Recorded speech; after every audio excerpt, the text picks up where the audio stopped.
Have you ever gotten a weird vibe from someone and you just can't put your finger on it? They're not overtly mean, but something in their interaction with you feels off, strained, awkward. Most people misread these signals as simple dislike, but the fourth sign is the most counterintuitive one, and getting it wrong can sabotage your relationships forever. Don't skip it. Strange praise. Let's start with a behavior that is incredibly confusing to be on the receiving end of. It's the backhanded compliment, the compliment insult, or what I like to call strange praise. It's when someone says something that sounds like a compliment on the surface, but it has this little sting in the tail, a qualifier that subtly undermines you. For example, you give a presentation that you worked on for weeks, and a colleague comes up to you and says, "Wow, that was surprisingly good." Or, "You did a great job for someone at your level." Or maybe you share a personal success and they respond with, "That's fantastic. I'm amazed you were able to pull that off with your busy schedule." See that little twist? The praise is immediately followed by a subtle expression of doubt or a lowering of expectations. It leaves you feeling confused. Were they being nice or were they just insulting you? The answer is they were doing both, and it's a huge tell that they are intimidated. What's really going on here from a psychological perspective is a battle inside that person's mind. It's a classic case of cognitive dissonance. On one hand, they recognize your competence. They see your success, your talent, your confidence, and they can't logically deny it. Their rational brain says, this person is good at what they do. But on the other hand, that very competence makes them feel insecure. It triggers a threat response in their own sense of status and self-worth. They feel a subconscious need to rebalance the power dynamic. So they offer the praise because the evidence of your success is undeniable, but then they add the little jab or qualifier to soothe their own ego. That little sting is for them, not for you. It's their way of mentally bringing you down a peg so they don't feel so far behind. It's a self-preservation tactic. When you experience this, the worst thing you can do is get defensive or call them out on the insult. That just confirms their internal narrative that you are a threat. The most charismatic and powerful way to handle this is to graciously accept the positive part of the statement and completely ignore the negative qualifier. Just smile warmly and say, "Thank you so much. I'm really glad you thought it was good." Or, "Thank you. I worked really hard on it." By doing this, you do two things. First, you refuse to engage with their negativity, which shows immense confidence. You're essentially communicating that their little jab has no power over you. Second, you respond with warmth, which is disarming. It sends a signal to their subconscious that you are not a threat. You are a collaborator, not a competitor. This reframes the entire interaction. Instead of getting pulled into their insecurity, you elevate the moment with your own security. Pay attention to this pattern. It's subtle, but once you learn to spot it, you'll see it everywhere. It's the friend who says, "I love your new haircut, it's so much better than your old one." It's the boss who says, "This report is great, I didn't think you had it in you." They aren't trying to be malicious, not usually. They are trying to navigate their own feelings of inadequacy in the face of your shine. Your job isn't to dim your light, but to be so secure in it that you can respond to their strange praise with nothing but genuine grace. Verbal dominance. The second sign is all about conversational real estate. When someone is intimidated by you, they often feel a deep, subconscious need to assert their own dominance and intelligence in the conversation. This manifests as a pattern of verbal dominance. They will constantly interrupt you. You'll be in the middle of a sentence, sharing an idea, and they'll jump in to finish your thought or to pivot to their own related, but more important, in their view, story. They don't just interrupt, they talk over you, raising their own volume slightly to ensure their voice is the one that gets heard. This isn't the occasional excited interruption that happens in a lively conversation between friends. This is a consistent pattern where they seem physically incapable of letting you hold the floor. It feels less like a dialogue and more like a constant battle for airtime. What's happening here is a primal status game. In any social interaction, our brains are subconsciously assessing the hierarchy. When someone perceives you as having higher status, whether it's because of your title, your confidence, your expertise, or just your charismatic presence, and this makes them feel threatened, they will try to verbally claw back some of that status. Interrupting you is a way of saying, "My thoughts are more important than yours." Talking over you is a way of saying, I control this conversation. Another tactic you'll see is the compulsive need to one-up your stories. You mentioned you ran a 5K over the weekend, and they immediately jump in to talk about the half marathon they ran last month.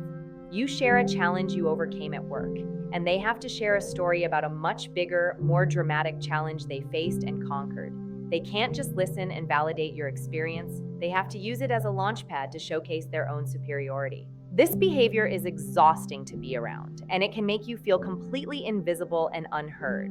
You start to shrink, to share less, because you know your story is just going to be used as a setup for theirs. The key to handling this is to not get into a volume war or an interruption battle. You will not win that game, and frankly, you don't want to. Instead, you can use calm, confident, nonverbal cues and specific verbal phrases to reclaim your space. If someone interrupts you, don't just stop talking and let them take over. You can hold up a single finger, a universal just a moment sign, and say with a calm smile, "Let me just quickly finish this thought," and then seamlessly continue your sentence. This is non-aggressive, but incredibly assertive. It sets a boundary without creating a conflict. When it comes to the one-upper, the best strategy is often to not give them the reaction they're seeking. They want you to be impressed. Instead of feeding that, you can simply nod, say something neutral like, "Wow, that sounds intense," and then skillfully pivot the conversation back to the original topic or to someone else. For example, "That sounds intense. Speaking of challenges, Sarah, you were mentioning an interesting issue with the marketing campaign earlier. I'd love to hear more about that." This shows that you are in control of the conversational flow, and you're more interested in inclusive dialogue than in a competitive monologue. By staying calm and assertive, you refuse to play their status game, which often diffuses the entire situation. You're showing them that your confidence doesn't come from dominating the conversation, but from facilitating it. Physical distance. The first two signs were about what people do with their words. This third sign is about the silent conversation their body is having, and it's often the complete opposite of verbal dominance. While some intimidated people will try to fight for status by talking over you, others will go into a full flight response. Their body language will scream, "I want to get away from you." This is the sign of physical distance. It's a collection of nonverbal cues that create space and barriers between you and them. You'll notice that when you're talking to them, they will subtly angle their feet and torso away from you, often towards the nearest exit. Verbally, they might be engaged, but their body is already halfway out the door. This is a subconscious signal that they feel overwhelmed and are looking for an escape route. Another huge tell is the creation of physical barriers. They will hold their coffee cup with two hands right at their chest level, almost like a shield. They might clutch a notebook or a laptop to their body, or if they're sitting at a table, they might push their water glass or phone into the space between you. These objects become extensions of their body, used to create a subconscious wall. They are literally putting something between your perceived threat and their own vulnerability. You might also notice a distinct lack of eye contact. They'll look at your forehead, over your shoulder, or down at the floor. When they do make eye contact, it's fleeting and nervous. It doesn't have the relaxed, lingering quality of a comfortable and confident connection. It feels shifty and evasive because, on a primal level, direct eye contact with a perceived high-status threat can feel confrontational and overwhelming. These are all self-protection mechanisms. When someone is intimidated by your presence, your confidence, or your authority, their amygdala, the brain's little threat detector, can go into overdrive. It triggers a physiological stress response. Their brain is telling them that this interaction is unsafe, and their body is responding accordingly by trying to create as much distance and as many barriers as possible. They're not consciously thinking, "I need to put my notebook between us." It's an automatic, instinctual reaction to their own internal feelings of being socially or professionally outmatched. It's a very common response, especially from people who are more introverted or conflict averse. They would rather disappear than compete. If you notice someone doing this, the absolute worst thing you can do is move closer or try to force more intimacy. This will only amplify their feeling of being trapped and increase their desire to flee. Your goal should be to make them feel safe. You can do this by taking a small step back yourself, creating more physical space. You can angle your own body slightly away from them, which is a nonverbal cue that you are not a threat. You can also try to find a way to get on the same side as them, for instance, by moving to stand next to them to look at a document or a screen. This shifts the dynamic from a face-to-face confrontation to a side-by-side collaboration. And most importantly, use warmth. A genuine, gentle smile and a softer tone of voice can work wonders to calm a nervous system. You are non-verbally communicating, "You are safe with me. I am an ally, not an adversary." When you do this, you will often see their shoulders relax, their barriers lower, and their body slowly start to orient back towards you. Constant critiques. This brings us to the fourth and most counterintuitive sign, the one that is so often mistaken for something else. This is the person who seems to have a constant stream of unsolicited advice, suggestions, and critiques for you. They are always finding the one tiny flaw in your otherwise perfect report. They're the one who points out the typo in your email. They listen to your great new idea, and their first response isn't, "Wow, that's brilliant," but "Have you considered this potential problem?" On the surface, it can feel like they are just a very critical, detail-oriented, or even negative person. Or worse, you might internalize it and think, "Am I really doing everything wrong? Why are they always correcting me?" But very often, this behavior isn't about you being inadequate, it's about them being intimidated. Here's the deep psychology at play. When someone is deeply intimidated by your overall competence and success, it creates a massive sense of imbalance in their mind. They see you as this polished, perfect, successful person who has it all figured out. This perception, whether it's true or not, can make them feel deeply insecure and flawed by comparison. Their ego cannot handle this discrepancy. So, it goes on a mission. It starts desperately searching for a crack in your armor. It needs to find a flaw, any flaw, to prove that you are not as perfect as you seem. Finding that typo, that small logical error, that potential problem, it's a huge source of relief for their insecure ego. It's their brain's way of saying, "See, they're not perfect after all. They make mistakes just like me. The playing field is more level than I thought." This is not a conscious, malicious strategy. It is a subconscious coping mechanism to deal with their own feelings of inadequacy. They aren't trying to tear you down, they are trying to lift themselves up.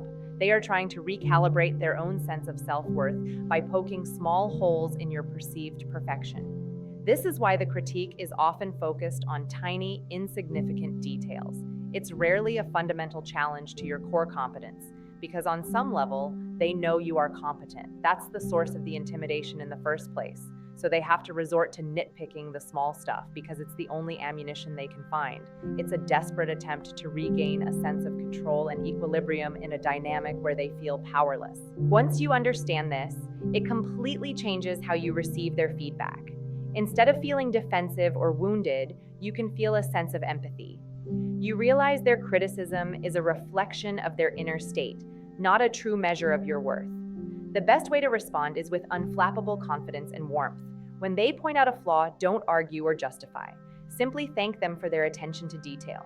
Say something like, "That's a great catch, thank you. I appreciate you pointing that out." This response is brilliant because it does two things. It validates their contribution, which is what their ego is craving, making them feel heard and valued. And second, it shows that you are so secure in your overall competence that a small critique doesn't faze you in the slightest. You see it as helpful data, not as a personal attack. This supreme confidence often short-circuits their need to keep finding flaws because you're not giving them the defensive reaction their subconscious expects from a threat. Understanding these signs is not about collecting evidence to label people or to feel superior. It is a tool for empathy. When you recognize that strange praise, verbal dominance, physical distance, and constant critiques are often symptoms of insecurity, not malice, it changes everything. It allows you to respond to awkwardness, not with more awkwardness, but with grace. It gives you the power to disarm threatening situations with warmth, to build bridges where others see walls, and to manage your relationships with a deeper level of wisdom and confidence. Which of these signs have you experienced firsthand? I'm so curious to hear your stories in the comments below. Let's decode them together.